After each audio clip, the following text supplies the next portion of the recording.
எல்லோரும் வணக்கம். 35ஆம் ஆண்டு நாட்டாடுக விழா மிக சிறப்பாக சூப்பராக உங்களுடைய வாழ்த்துக்களும் ஆசீர்வாதத்தோடு சிறப்பாக பண்ணிகிட்டு இருக்காரு. 35 ஆண்டு முடிஞ்சு 36ஆவது ஆண்டு அடியெடுத்து வைக்கிறாரு. அதுக்கு முக்கிய காரணம் இவருடைய எல்லாரும் சொன்ன மாதிரி இவருடைய உண்மை நேர்மை எப்பவுமே உண்டு. அது மட்டும் இல்லாமல் ஒரு நிகழ்ச்சி எல்லாருக்கும் பிடிக்கிற மாதிரி 6 வயசுலேருந்து 80 அந்த வயசு எல்லாமே பார்க்குற மாதிரி அது மாதிரி நிகழ்ச்சி பண்ணுவார். அதே மாதிரி பார்த்தீங்கன்னா இன்றைக்கி அன்பு எல்லாருடைய அன்பு ஆதரவு இல்லாமல் இத்தனை வருஷமாக நம்ம நிகழ்ச்சி பண்ண முடியாது. உண்மையில இன்னும் நிறைய ஆண்டுகள் 35 அப்படியே போயிட்டே இருக்க வேண்டியதான். 100 ஆண்டுக்கு மேலே அப்படியே பண்ணிக்கிட்டே இருங்க.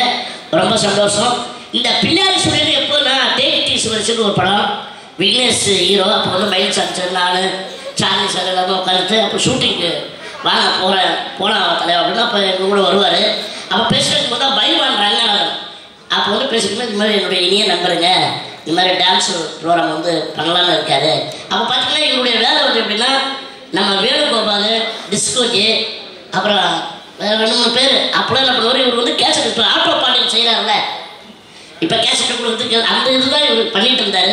அப்புறம் நான் சொன்னேன், நீங்கள் ஏன் தலைவர் பண்ணிகிட்டு இருக்கீங்க, நீங்கள் தனியாக எடுத்து பண்ணலாமே ப்ரோக்ராமு அப்படின்னு சொல்லிட்டு நான் ஐடியா கொடுத்தேன். அப்போ தான் அவர் சொன்னார், எனக்கு இன்னும் கரெக்டாக நிகழ்ச்சி இன்னும் யாரும் இது பண்ணலாம், அதுக்கு அந்த வாய்ப்பு வரல அப்படின்னாரு.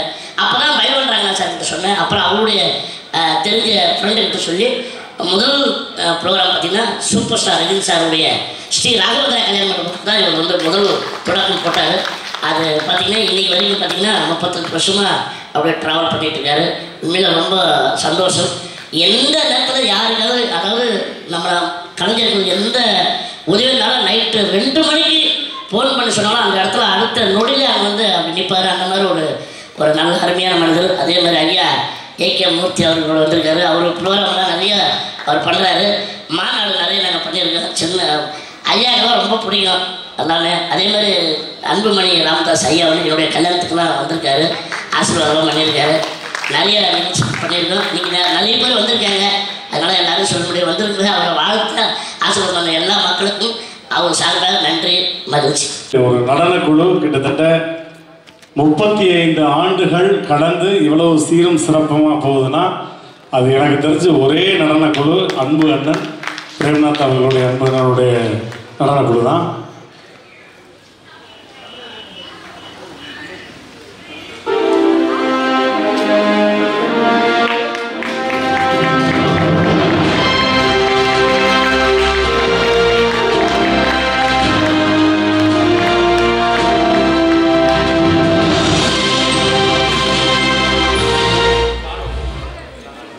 நான் அண்ணனோட கிட்டத்தட்ட 2000 சென்னை வந்ததுலேருந்து எனக்கு நிறைய நிகழ்ச்சிகள் பண்ணியிருக்கேன்னா அதுக்கு காரணம் என்னுடைய மிஸ்ஸஸ் தான். அவங்க எனக்கு முன்னாடி சீனியர். அவங்க இங்கே இருக்க எல்லா டான்ஸர்ஸுக்குமே தெரியும்.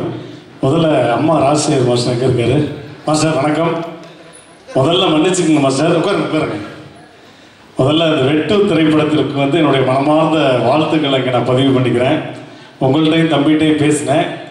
நான் அன்னைக்கு வர முடியாத சூழல். ஏன்னா பெங்களூரில் கிட்டத்தட்ட 5 நாள் day and night shoot, throat infection, ஃபீவரில் அப்படியே ஹாஸ்பிட்டல் அட்மிட் ஆகிட்டேன். அதனால் வர முடியல. பட் இருந்தாலும் இந்த உங்களுடைய டீசர் ட்ரெய்லர்லாம் பார்த்தேன். உண்மையிலே தெலுங்கு படத்தில் ஒரு மிகப்பெரிய ஸ்டாருக்கு என்ன ஒரு டீசர் இருக்குமோ அந்த லெவலுக்கு பண்ணி வச்சுருக்கீங்க. கண்டிப்பாக மிகப்பெரிய வெற்றி திரைப்படமாக தம்பிக்கு இருக்கும், உங்களுக்கும் இருக்கும்ன்றதை இந்த மேடையில் நான் சொல்லிக்கிறேன் மாஸ்டர். தேங்க்யூ. அண்ணனுக்கு மனமார்ந்த வாழ்த்துக்கள். நிறைய நிகழ்ச்சிகள் எனக்கு தெரிஞ்சு அண்ணனுடைய நிறைய ஊருக்கு நான் ட்ராவல் பண்ணியிருக்கேன். வல்காரிட்டி இல்லாமல் ஒரு நடன நிகழ்ச்சி நடக்குதுன்னா அது எனக்கு தெரிஞ்சு பிரேம்நாத் அண்ணனுடைய நிகழ்ச்சி மட்டும்தான். மற்ற எந்த நிகழ்ச்சியாக இருந்தாலும் கொஞ்சம் முகம் சுழிக்கிற மாதிரி இருக்கும் பப்ளிக் நிகழ்ச்சி இல்லை. ஏன்னா நம்ம ஊரில் பப்ளிக் நிகழ்ச்சி இல்லைன்னா எப்படி உட்காந்து வருவேன், ஆடியன்ஸ் எப்படி ஆடியன்ஸ் வருவேன்னு தெரியும். எல்லா ரகமான ஆடியன்ஸும் வருவேன். 10 மணிக்கு சாப்பிட வேண்டியதை சாப்பிட்டு உட்கார ஆட்களும் இருப்பேன். இந்த மாதிரி எல்லாத்தையும் சரி பண்ணி ஒரு நிகழ்ச்சியை நடித்து ஒரு நிகழ்ச்சியை முடிச்சு கொடுத்துட்டு போகிறதுக்குள்ளே உசுறு போகும் ஆகிடும். ஆனால் அந்த இடத்துலையும் கூட ஒரு விதத்தில் கூட வல்காரிட்டி இல்லாமல் எல்லா போலீஸ் ஆஃபீஸரும் நிகழ்ச்சி பண்ணால் இந்த மாதிரி நிகழ்ச்சி பண்ணுங்கப்பா அப்படின்னு சொல்லி பல பேரிடம் பாராட்டு பெற்ற அற்புதமான அண்ணன் பிரேமநாத் அண்ணன் நாட்டியால் அண்ணன். 35 வருஷம் வந்து ஆக்சுவலாக நீங்கள் இங்கே வச்சிருக்கக்கூடாது.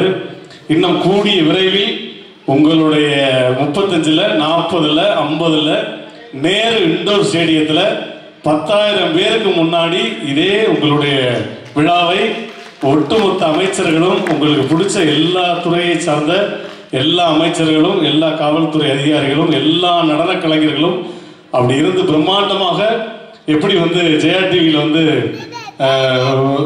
ஸ்டெப்ஸ் த ரியல் ஷோன்னு சொல்லி 350 டான்ஸ் மாஸ்டர்ஸ்லாம் உட்காந்து பண்ணாங்களோ அந்த மாதிரி மிக பிரம்மாண்ட அளவில் இவருடைய நிகழ்ச்சி நடக்கணும். அதுக்கு ஒட்டுமொத்த ஒரு கைத்தட்டல் வந்து நீங்கள் கொடுத்துடலாம் தயவுசெய்து. பரவாயில்ல, நீ ஒரு வார்த்தை சொல்லிட்டீங்கம்மா, அப்புறம் நான் பேசுகிறேன். ஏன்னா உங்க பெரும்ஸ் இல்லாமல் நான் எதுவுமே பண்ண மாட்டேன். நான் ரொம்ப ஒரு இல்லைங்க கொண்டாடிட்ட பெரும்ஸ் இல்லாமல் ஒரு வார்த்தை பேச மாட்டேன். என் வீட்டில் உட்காந்து பேசி ஸ்ரீராம இத்தனோடு செல்ல வச்சுட்டு அண்ணே ரொம்ப நேரம் எடுத்தார்ல, நான் பார்த்தேன். ஐயா உண்மையிலே சொல்லிக்கிறேன், நான் போய் சொல்ல மாட்டேன்.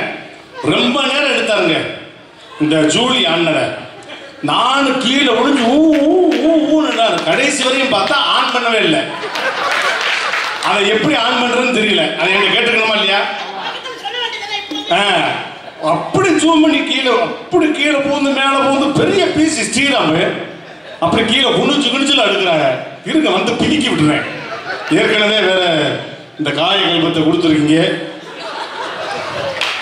இதை வந்து நம்ம இவர் யாரு நம்ம இல்லைங்க இந்த நடிகர் நீங்கள் ஒரு நாள் சொன்னீங்கல்ல, அதாவது இன்னைக்கு பார்த்தோம்னாக்க பைல்வானண்ணே பாசையில் சொல்லணும்னா, அதாவது இன்னைக்கு பார்த்தோம்னாக்க இந்த காய கல்பத்தை வந்து இந்த கிங்காங்கிட்ட கொடுத்துருக்கீங்க. 3 பிள்ளையாச்சு, இன்னும் 32 ஆகுமா என்ன ஏதுன்னு தெரியல. ஒரு மினி ஸ்கூலை நடத்தி வருவாரான்னு தெரியல. அந்த மாதிரி ஒரு நல்ல பையன், பார்க்கறதுக்கு தங்கமான பையனாக இருப்பார். ஆனால் செய்கிற சேட்டைகள்லாம் யாருக்கும் தெரியாது. அந்த மாதிரி அற்புதமான பையன். சங்கர்னு பேர் வச்சு அப்புறம் சேட்டை பண்ணலைன்னா இப்படி அதனாலதான். அதனால நீ பேசிட்டு அப்புறம் நான் பேசுறேன். அனைவருக்கும் மாலை வணக்கம். ரொம்ப பெருமையா இருக்கு இந்த மேடையில நிக்கிறதுல. ஏன்னா பிரேமண்ணா வந்து கிங்காங்கண்ணனை கூப்பிட்டு அறிமுகப்படுத்தும் போது நான் அங்கிருந்து கத்திக்கிட்டு இருந்தேன். ஏன்னா அதே மேடையில நாட்டியாலயம் அப்படிங்கிற பேனரை முதல்ல ஒரு ஒயிட் சார்ட்ல எழுதி அண்ணன் ஒட்டி ஆரம்பிக்கும் பொழுது தொட்ட மேடை இது. ஸோ இன்னைக்கும் இதே மேடையில பிரேமண்ணனோட நாங்க நிக்கிறதுல ரொம்ப பெருமையா இருக்கு. நான் மட்டும் கிடையாது, என்ன மாதிரி நிறைய சீனியர்ஸ் வந்திருக்காங்க. அவங்க எல்லாரும் இந்த மேடையில இருந்து தான் வந்திருக்கோம். பிரேமண்ணாவோட இந்த 35 வருஷ ஜேர்னியில் என்னோட பார்ட் இருக்குன்றது ஒன்று. ரெண்டாவது எங்களோட லைஃபுக்கு அவர் வந்து ஒரு துவக்கமாக இருந்தார். ஏன்னா கல்யாணம் முடிஞ்சப்போ எல்லாரும் யோசிச்சாங்க. இப்போ ஜூலி சொன்ன மாதிரி 2 குழந்தைய சர்ஜரி பண்ணி டெலிவரி பண்ணியிருக்காங்க, அவங்க ஆடுவாங்களா மாட்டாங்களான்னு சொல்லிட்டு கீழே தள்ளுற மக்களுக்கு மத்தியில் நாங்கள் 2 பேரும் கல்யாணம் பண்ணும்போது இந்த 2 பேரும் சேருதுங்க, எப்படி முன்னேற போகுதுங்க, என்ன பண்ண போகுதுங்க, திரும்ப ரோட்டில் போய் ஆட போதா இல்லை எங்கேயாவது போய் ஏதாவது பண்ண போதா அப்படின்னு சொல்லிட்டு இருக்கும் பொழுது யோசிச்சு நானும் எங்கள் அம்மாவும் நின்னும் போது எங்கள் அம்மா சொன்ன முதல் பேரே வந்து பிரேம்நாத் அப்படின்னு தான் சொன்னாங்க. நான் சொன்னேன் இல்லை அண்ணன் எப்படி எடுத்துப்பாருன்னு தெரியலம்மா அப்படின்னு. ஏன்னா அப்போ வந்து அண்ணன் வந்து டான்சர்ஸ் யூனியன் அந்த மாதிரி விஷயங்களுக்கெல்லாம் ஓடிக்கிட்டு இருந்த டைம். எப்போ எங்கே பார்க்குறது அண்ணன்னு தெரியலம்மா, அப்பாயின்மெண்ட் பார்க்கணும் அப்படின்லாம் சொல்லும் போதே நம்ம வீட்டு பிள்ளைடி அவனுக்கு என்னடி அப்பாயின்மெண்ட்னு காலையில் 6 மணிக்கு ஆண்டவர் நகரில் இருக்கிறவங்க வீட்டில் டீ கடையில் போய் பிடிச்சோம்.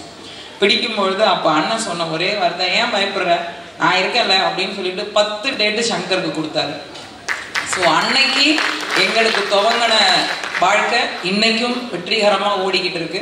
நிஜமாக இந்த மேடையில் வந்து ஒருத்தருக்கும் நாங்கள் நன்றி சொல்லிக்கிட்டே இருக்கணும். ஏன்னா சங்கரோட இத்தனை வருஷ ஜேர்னியில் ரொம்ப முக்கியமான ஒரு நபர் அப்படின்னா பிரேமண்ணா, அடுத்தது கிங்காங்கண்ணனை சொல்லணும். ஏன்னா அந்த இடத்துல சொல்லலை அப்படின்னா நன்றி மறந்தவர்கள் பிரியங்காவும் ரூபோ சங்கரும் அப்படின்றவாங்க. ஏன்னா சின்ன சின்ன மேடைகளில் பர்ஃபார்ம் பண்ணிக்கிட்டு இருந்த ஒரு மனுஷனை பெரிய மேடைக்கு கொண்டு போகணும் அப்படின்னு சொல்லி எப்படி பிரேம்நாதனுக்கு நாட்டியாலயான்ற ஒரு நிகழ்ச்சியை துவங்குறதுக்கு ஆணிவேர் போட்டாரோ அது மாதிரி ரோபோவை லக்ஷ்மண் ஸ்ருதி அப்படின்னு ஒரு பெரிய மேடை. ஏன்னா அந்த மேடையில் வந்து சாமானியமாக யாரும் போகவே முடியாது.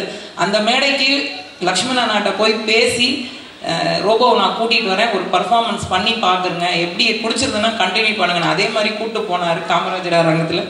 பார்த்து அடுத்த நிமிஷமே கிட்டத்தட்ட ஒரு 15 டேட்டு. ஸோ எங்களோட வாழ்வாதாரம் மேடை நடனத்திலையும் மேடை நடனத்தால் சம்பாதிக்கப்பட்ட சம்பளத்திலையும் தான் ஓடிக்கிட்டு இருக்கும், ஓடிக்கொண்டே இருக்கும். அது வந்து யாராலையும் மாற்றவும் முடியாது, மறக்கவும் முடியாது.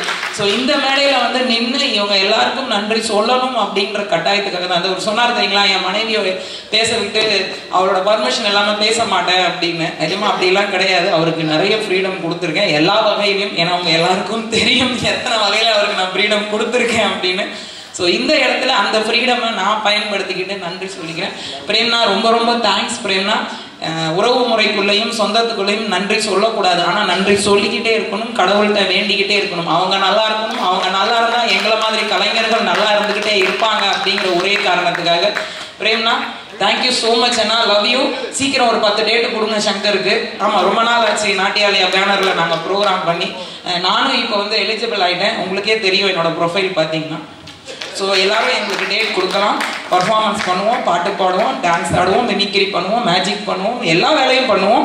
ஸோ அதையால் வந்து இந்த இடத்துல பதிவு பண்ணிக்கிட்டு வந்திருக்கிற அத்தனை பெரியவங்களுக்கும் எங்களோட சிரம் தாழ்ந்த வணக்கமும் நன்றியும். பிரேம்நாத் அண்ணன் நாட்டியாலயா பேனர் சார்பாக ஏன்னா சீனியர் மோஸ்ட் டான்சர் அப்படிங்கிறதுல உங்கள் எல்லாரையும் வரவேற்பது மிக்க மகிழ்ச்சி அடைகிறேன். So thank you. தென் அதே மாதிரி எனக்கு மேடை நடன கலைஞர்கள் சங்கத்தில் ஒரு பொசிஷனை கொடுத்து, இல்லை நீ இதை கரெக்டாக பண்ணுவேன், ஏன்னா உன்னோட வார்த்தையும் உன்னோட நடவடிக்கையும் கரெக்டாக இருக்கும் அப்படின்னு சொல்லி என்னை வந்து ஒருங்கிணைப்பாளராக பதவி கொடுத்து அழகு பார்த்துருக்காரு. ஸோ அதுக்காகவும் இந்த இடத்துல நன்றியை சொல்லிட்டு என்னோட சங்க உறுப்பினர்கள், என்னோட சக கலைஞர்கள், என்னோட சீனியர்ஸ், ஜூனியர்ஸ், என்னோட அன்பானவர்கள் அனைவருக்கும் அகைன் நன்றி நன்றி நன்றி நன்றி. சகமா இப்போ நீ பேசிக்கோ.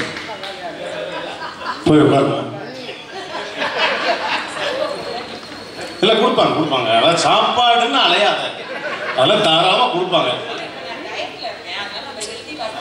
டயட்டில் இருக்க. அதாவதுங்க, நீ வந்து எலிஜிபிள் ஆகிட்ட அதுக்கு கன்ஃபார்ம் தான். இன்னும் இப்போ வந்து பேரன் பிறந்துட்டான், சூச்சாவை கழுவுனோமா, குண்டியை கழுவுனோமா, அவனுக்கு ட்ரெஸ்ஸை மாற்றி விட்டோமா, ஓரமாக படுக்க வச்சோமா, ஒரு ஆய் பண்ணோமா, அந்த மாதிரி ஒரு எலிஜிபிளான ஒரு அற்புதமான வேலை உனக்கு இருக்கு. அதை பார்த்துட்டு போ. தேவையில்லாமல் ஸ்டேஜ் வச்சு தட்ட விடவேனா. ஏங்க, இந்தியாவில் இளம் தாத்தான்னு உலகநாயகன் கமல் சாரே இன்றைக்கு சொல்லிட்டாரு. இதை விட எனக்கு வேற என்ன வேணும்? அதே மாதிரி எங்களுடைய ஆண்டவர் பத்மஸ்ரீ டாக்டர் கமலஹாசன் அவர்கள் என்னுடைய பேரனுக்கு நட்சத்திரன்னு பேர் வச்சிருக்காரு, ஸ்டார். நீ அடுத்து வந்து அவனும் மிகப்பெரிய ஸ்டாராக வரப்போறான்.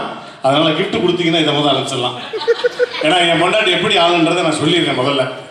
அதாவது தியேட்டரில் போய் படம் பார்த்தோம்னு வச்சுக்கோங்களேன், இப்போ பாப்கார்ன் வாங்கி வச்சுருக்கோம், ஒரு டப்பா சைஸ் கொடுக்குறாங்க, அதை கொடுங்க நான் சொல்கிறேன். இந்த தியேட்டரில் பாப்கார்ன் கொடுப்பேன், டப்பா போப்பா பாப்கார்ன் கொடுத்த உடனே லைட்டை ஆஃப் பண்ணிட்டு படம் போடுறேன்னு வச்சுக்கோங்க. சீரியஸாக ஐயா உங்களுக்கு நல்லா தெரிஞ்சுக்குங்க, இதெல்லாம் நீங்கள் வீட்டுக்குள்ளே போய் தண்ணியை கக்கரை திருப்பிங்க. பாப்கார்ன் 2-3 கீழே விழுந்துருச்சுன்னு வைங்க, நம்ம இப்படி எடுத்து திங்கிறோம், ஒரு 2-3 கீழே செதற செய்யும், விட்டுற வேண்டியதானே. நம்ம படம் பார்த்துட்டு இவன் என்ன பண்ணுறான்னு பார்த்தா நைஸாக அப்படி இந்த இருட்டுக்குள்ளே கீழே கிடந்து இந்த பாப்கார்னை தேடுவாங்க. அந்த பாப்கார்னை தேடி அதை தொடச்சி அயன் பண்ணி, ஏன் இப்படி போகிற இடம்லாம் என்னை அசிங்கப்படுத்துகிற உட்கார். இப்பயும் பாருங்க, லைட் ஆஃப் பண்ணோன்னே நைஸாக உள்ள கையை விடுவா, அப்படியே டபக்குன்னு வாயில விடுவான். அதே மாதிரி இங்கே எங்களுடைய பழைய டான்சர்ஸ் எல்லாம் பார்க்கும்போது ரொம்ப ரொம்ப சந்தோஷம். பாபு பிரதர், எல்லா பிரதரையும் பார்க்கும்போது ரொம்ப ரொம்ப ஹாப்பி. எவ்வளவோ ட்ராவல் பண்ணியிருக்கோம். அதே மாதிரி கை தட்டணும்னு நினச்சிங்கன்னா தாராளமாக நல்லா கை தட்டியிருக்கேன். இப்படி கிட்ட கொண்டாந்துட்டு இப்படி படக்கல் நிப்பாட்டுறது அந்த மாதிரி வேலை பண்ணாதீங்க. ஏன்னா எனக்கெல்லாம் தெரிஞ்சு முத்துமாரி அக்காலாம் காலையில் 6 மணிக்கு மேக்கப் போட ஆரம்பிச்சதுங்க. என்னங்க இப்போ என்ன பிடி தயாராக ஹாலில் வந்து ஏசி இல்லையா? இல்லை தெரியாமல் கேட்குறேன். இதில் ஏசி இல்லையா? என்ன உங்களுக்கு வேர்க்குது? எங்கே வேர்க்குதுன்னு சொல்லுங்க. இருமா பாசாமரமா குச்சி எடுத்து கூட சொல்லிட்டுருக்கேன். காலையில் 6 மணிக்கு போடுற மேக்கப்புங்க. அவங்க வீட்டுக்கார பாருங்களேன், அந்தோணி மாமாவை பாவம், எனக்கு என்னன்னு தெரியும். போகிற வழியில் ஒரு ட்ரெஸ்ஸு கிடச்சா அதை எடுத்து அப்படியே ஆட்டோவில் போட்டு அப்படியே வந்துடுறது. இது உட்காந்து பெயிண்ட் கீழேருந்து மேலே, அதுக்கு 4 பேருங்க கீழேருந்து மேலே வரை அடிப்பாங்க. அக்கா போதுமாக்கா, இன்னும் கொஞ்ச நேரத்தில் காய்ச்சிடும் அப்படின்னு. என்னக்கா அவ்வளவு பெயிண்டாக அடிச்சுட்டு வருது? ஜூலி நீ கொஞ்சம் கலராக இருக்கு, அதனால நீ தப்பிச்சுக்கிட்ட. ஆனால் நான் கண் கூட பார்த்தது முத்துமாரி அக்காவை. உட்காருமா. ஏமா கூட ஒன்று உட்காரு. மூச்சியை பற்றியா இருக்கு, முத்திர மூச்சி. சார், உலகத்திலே பாவப்பட்ட ஜென்மம் யார் சார்? இது ஐயா கேட்குறேன். ஐயா நீங்கள் சொல்லுங்க. ஆண்கள் தானே சார்? உலகத்திலே பாவப்பட்ட ஜென்மம் ஆண்கள் தான் சார். சரி, ஒன்னே கேட்குறேன், நீ ஆம்பளை தானே சொல்லு. மூச்சியை பற்றி அதுக்கு எதுக்கு வாலண்டி ஆட்டில் வந்து வாங்கி கட்டிக்கிற? இப்போ டீனர் பஸ் ஸ்டாண்ட் போங்க சார். டீனர் பஸ்ஸில் ஏறுங்களேன். பெண்கள் சைடில் எழுதி போட்டிருக்கான், பெண்கள் பூவையர், மங்கையர், மணந்தையர், மகளிர், பெண்கள் அழகிகள். ஆண்கள் சைடு பாருங்க, திருடர்கள் ஜாக்கிரதை. டிக்கெட் எடுக்கல செருப்பு கட்டி அடிப்பேன். புளிச்சு நிமித்து உள்ள கையை விடாது. உங்களை பார்த்தா நான் கிருப்பை மாதிரியா தெரியுது? ஏங்க, ஓடுற நதி எடுத்துங்க. கங்கை, யமுனை, கோதாவரி, சரஸ்வதி, எங்கேயாவது சுப்பிரமணி, சுரேஷ் மூர்த்தி, ரோபசங்கர் ஆறு ஓடுதா? வீட்டுக்கு வர்ற கல்யாணம் முடிச்சு ஒரு பொண்ணு வருதுன்னு வைங்க, ஐயோ மகாலட்சுமி வந்துட்டா, ஏன் ஒரு மகாலட்சுமணன் வந்துட்டான்னு சொல்லக்கூடாதா? எல்லா இடத்துலையும் தாய்மொழின்றோம். தாய்மொழின்றோம், எங்கேயா தந்தை மொழின்னு சொல்றோமா? தாய் நாடுன்றோம், எங்கேயும் தந்தை நாடுன்னு சொல்றோமா? எல்லா இடத்துலையும் உங்களுக்கு தான். அதாவது நல்லா தெரிஞ்சுக்கங்க, தன் தாய் தன்னுடைய குழந்தைய ஒரு பொருட்காட்சி போனீங்கன்னு வச்சுக்கங்களேன், இடுப்புல சுமந்திருப்பா. ஏன்னா தான் பார்த்த உயரத்தை மட்டுமே நீ பார்க்க வேண்டும் என்று. ஆனால் ஒரு தந்தை மட்டும்தான் தான் பார்க்காத உயரத்தை நீ பார்க்க வேண்டும் தோல் தூக்கி வைக்கிறான் தான் தந்தை. அம்மா வந்து தோசை மாதிரி ஊத்துனா அப்படி லட்டு லட்டா போய்கிட்டே இருக்கும். அப்பே தோசை கல்லு மாதிரி பின்னாடி வேகிறது ஒரு வயலுக்கு தெரியாது. என்ன தெரியுங்க? நானா உட்காருங்க, வெறி விட்டு தூச்சு விடுவேன். என் வீட்டில் எல்லா வேலையும் என் பொண்டாட்டி தான் சார் பாப்பா. உண்மையிலே என் வீட்டில் எல்லா வேலையும் என் பொண்டாட்டி தான் பாப்பா. காலையில் நான் எதிர்த்து காப்பி போட்டு கொடுப்பேன், அவ பாப்பா. அதுக்கப்புறம் துணிமணியை துவைப்பேன், அவ பாப்பா. துவைச்சு அயன் பண்ணுவேன், அவ பாப்பா. அப்படி நைட்டு வரை எல்லா வேலையும் நான் துவைச்சு எல்லா வேலையும் செய்வேன், அவ பாப்பா. அப்பேற்பட்ட பொண்டாட்டியை கட்டியிருக்கேன். 26 வருஷம் வண்டி ஓடிக்கிட்டு இருக்கு சார். என்ன யோசிச்சு பாருங்க, இந்த குதிரை வண்டியா என்னது இது? அப்படி ஓடிக்கிட்டு இருக்கு.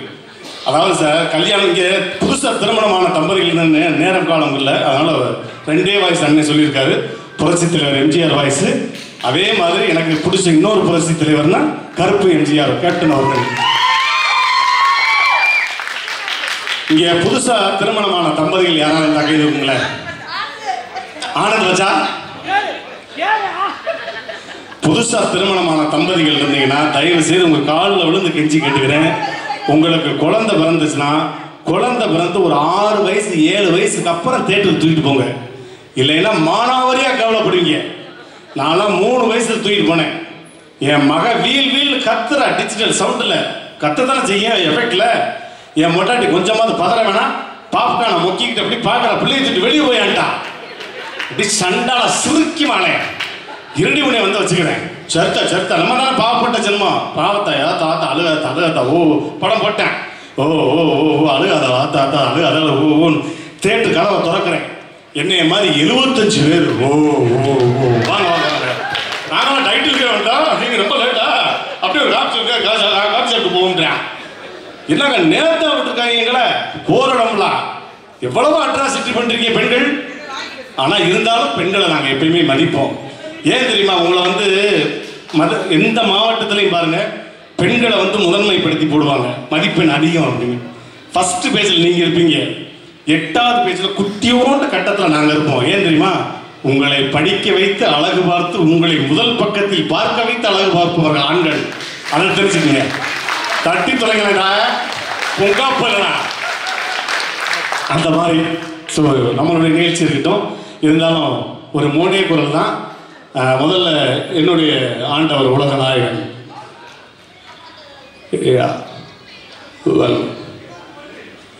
இது ஒரு அருமையான விழா. இந்த மாதிரியான ஒரு நல்ல நிகழ்வுக்கு நான் வந்தமைக்கு பெருமைப்படுகிறேன். இது நிஜமான உண்மை. இதைவிட பெருமைப்படக்கூடிய விஷயம் வேற என்னவாக இருக்க முடியும்? நான் பெருமைப்படுகிறேன். இந்த விழாவில் கலந்து கொண்டமைக்கு ஒரு கலைஞனாக வாழ்த்தி விடைபெறுகிறேன். நன்றி, வணக்கம். புரட்சித் தலைவர் எம்ஜிஆருடைய குரலை எல்லாருமே குண்டடி பட்டதுக்கு அப்புறம், குண்டடி படுறதுக்கு முன்னாடி யாருமே கேட்டுக்க மாட்டீங்க. முதல்ல தொலைக்காட்சியில் பண்ணது நான் தான். குண்டடி பட்டதுக்கு அப்புறம் எத்தனையோ கலைஞர்கள் பேசியிருப்பாங்க. என்ன அற்புதமான நிகழ்ச்சி. பிரேமநாத் துரை 35வது வருஷமா, ஆஹா இப்படி. ஆனால் குண்டடி படுறதுக்கு முன்னாடி அவருடைய அழகான குரல் எப்படி இருக்கும் அப்படின்றத சொல்கிறேன். பானுமதி அம்மா வந்து தோட்டத்தில் வேலை பார்த்துக்கிட்டு இருக்காங்க. புரட்சி தலைவர் எம்ஜிஆர் அவர்கள் வருவியா வரமாட்டியா வரலைனா உன் பேச்சுக்கா இந்த பாடல் வரிகளை வசனமா பானுமதி அம்மாட்ட பேசியிருந்தா எப்படி இருக்கும்? குண்டடி வர்றதுக்கு முன்னாடி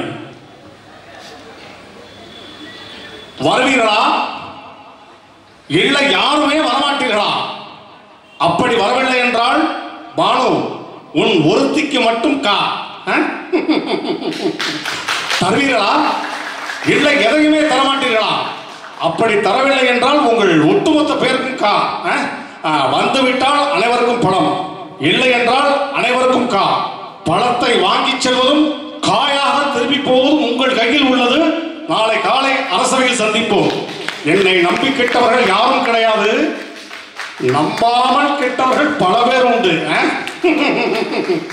இது வந்து குண்டடி வர்றதுக்கு முன்னாடி புரட்சி தலைவர் அவர்கள் வந்து அது வந்து உண்மையிலே இன்னைக்கு வரையும் நான் எந்த மேடைக்கு போனாலும் கேப்டன் அவர்கள் வந்து அவருடைய வாய்ஸை பேசாமல் கீழே இறங்குன்னு சொன்னதே கிடையாது. அந்த அளவுக்கு அவங்க பசங்களும் சரி, அந்நியாரும் சரி, கேப்டன் அவர்களும் சரி, குடும்பத்தில் நாங்கள் எங்களை ஒருத்தர் நான் வந்து எடுத்துக்கிட்டதில் மிகப்பெரிய நன்றி எப்பவுமே நாங்கள் சொல்லுவோம். ஜாதி ஜாதிங்கிறிய ஜாதியாட ஒன்றை பெற்றுச்சு உங்க அம்மாடா மடையா. என்னை பொறுத்த வரைக்கும் ஏழைக்கு செருப்பா இருப்பேன், எதிரிக்கு நெருப்பா இருப்பேன். புயல் அடிச்சு பொழைச்சவன் இருக்கான், இந்த பூபதி அடிச்சு பொழைச்சவன் இல்லடா. கிரிக்கெட் கேப்டனுக்கும் புரட்சி கலைஞர் கேப்டனுக்கும் ஒரே ஒரு வித்தியாசம் தான்டா. மேட்ச்ல இருந்தா கிரிக்கெட் கேப்டன், மக்கள் மூச்சுல இருந்தா புரட்சி கலைஞர் கேப்டன்டா. ஃபைனலா ஒரு வாய்ஸ் பேசுறேன். இந்த வாய்ஸ் யாருன்றத கண்டுபிடிங்க. ஒரே ஒரு வாய்ஸ் தான், தெரிஞ்சாலும் பேசாம இருக்கணும். சொல்லிட்டேன், கரெக்டா ஒரே ஒரு வாய்ஸ் யாருன்றத கண்டுபிடிங்க. அதாவது இந்த மாதிரி ஒரு நிகழ்ச்சியை இவ்வளவு அழகா நடத்துறாங்க அப்படின்னா பிரேம்நாத் அவர்களுக்கு என்னுடைய மனமார்ந்த வாழ்த்துக்கள். ரொம்ப பிரமாதம். 35 வருஷங்களை கடந்து இவ்வளவு அழகா பண்ணிருக்காருன்னா அந்த ஆண்டவன் அவருக்கு எந்த குறையும் வைக்க மாட்டாருன்னு சொல்லி வாழ்த்தி விடைபெறுகிறேன். நன்றி, வணக்கம். நன்றி, தேங்க்யூ.